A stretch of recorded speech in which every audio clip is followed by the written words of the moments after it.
बिस्मिल्लाहिर्रहमानिर्रहीम। अस्सलाम वालेकुम। कैसे हैं व्यूअर्स आप? मैं उम्मीद करती हूँ कि आप सब खैर खैरियत से हो गए। तो आज हम अपनी रेसिपी की तरफ चलते हैं। आज हम रेसिपी में बना रहे हैं ब्रोकन ग्लास जेली पुडिंग की रेसिपी आज हम बना रहे हैं। तो हमने इसके लिए तकरीबन आधा किलो से थोड़ा सा कम दूध लिया है हमने, और हम इस दूध को चूल्हे पे बॉइल्ड कर रहे हैं। सिर्फ हमने एक बॉइल्ड का इंतज़ार करना है और हमने उसके बाद फिर बाकी चीज़ें, बाकी इंग्रेडिएंट्स हमने इसमें शामिल कर लेनी है। ये दूध में बॉइल्ड आ रहा है और अब हम इसमें तकरीबन चीनी शामिल करेंगे, तकरीबन 3 से 4 टेबलस्पून, या आप अपने टेस्ट के मुताबिक चीनी शामिल कर सकते हैं। बस हमने ये तकरीबन 3 से 4 टेबलस्पून चीनी के शामिल कर दिए हैं।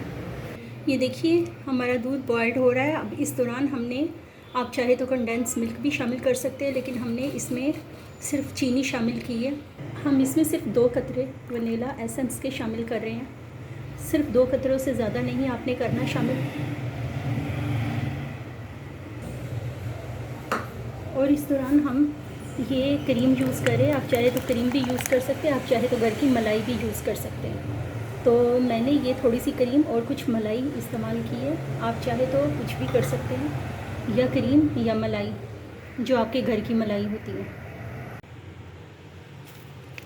ये देखिए, ये हमने जेलेटिन पाउडर इसमें शामिल करना है, और वो ये जेलेटिन पाउडर है, ये मार्केट से बहुत ही आसानी से मिल जाएगा। और इसमें हमने ये जेलेटिन पाउडर में 2 भर के टेबलस्पून शामिल करने हैं। ये देखिए व्यूअर्स, हमने इसमें थोड़ा सा, ये तकरीबन हमने 3 टेबलस्पून शामिल कर दिए जेलेटिन पाउडर के। इसमें हमने थोड़ा सा पानी शामिल करना है। ये जेलेटिन पाउडर का मकसद सिर्फ ये है कि ये किसी भी चीज़ को जमा देती है। इसे हमने अच्छे तरीके से पानी में मिक्स कर देना है, और थोड़ी देर के बाद हम देखेंगे ये फूल जाएगी।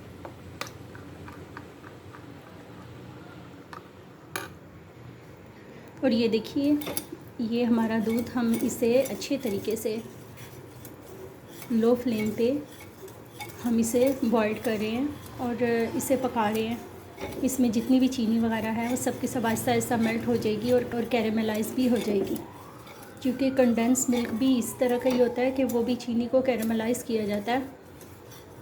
और इसको भी, ये भी लो फ्लेम पे आहिस्ता आहिस्ता ये दूध इसी तरीके से हो जाए, लाइट ब्राउन हो जाएगा।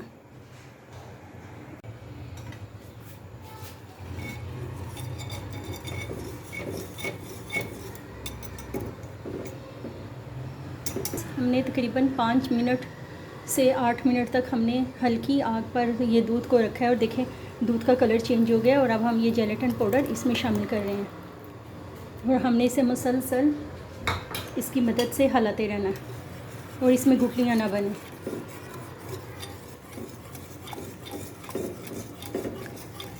मुसलसल आपने इसे हिलाते रहना है, इसमें गुठलियाँ ना बने।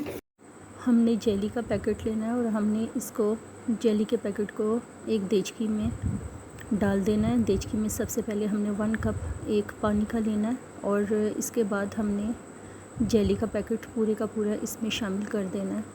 और इसके बाद हमने इसके एक बॉइल्ड का इंतज़ार करना है। जब इसमें 1 बॉइल्ड आ जाए तो फिर हमने इस जेली को अच्छे तरीके से मिक्स करना है, और उसके बाद फिर हम इसे रूम टेम्परेचर पर ठंडा करने के लिए बाहर रख देंगे। इसी तरह हमने बाकी जेली भी, जो कि बनाना और मैंगो की है, उसको भी इसी तरीके से हमने 1 बॉइल्ड पर हमने 1 कप पानी में शामिल करना है। ये 3 जेलियाँ हमने ली हैं। अब हमने इसको दूसरे कंटेनर में तीनों को शामिल कर दिया, और तीनों को शामिल करने के बाद हमने इसकी कटिंग कर दी है जेली की। इसको रूम टेम्परेचर पे पहले रख दिया था, फिर फ्रिज में थोड़ी देर के लिए रख के 2 घंटे के बाद। और अब हमने इस तीनों जेलियों की कटिंग कर दी है, और इसके बाद हमने इसको एक प्लेट में निकाल दिया है। तीनों जेलियों को हमने प्लेट में शामिल कर दिया, और देखें माशाल्लाह से कितनी प्यारी लग रही है।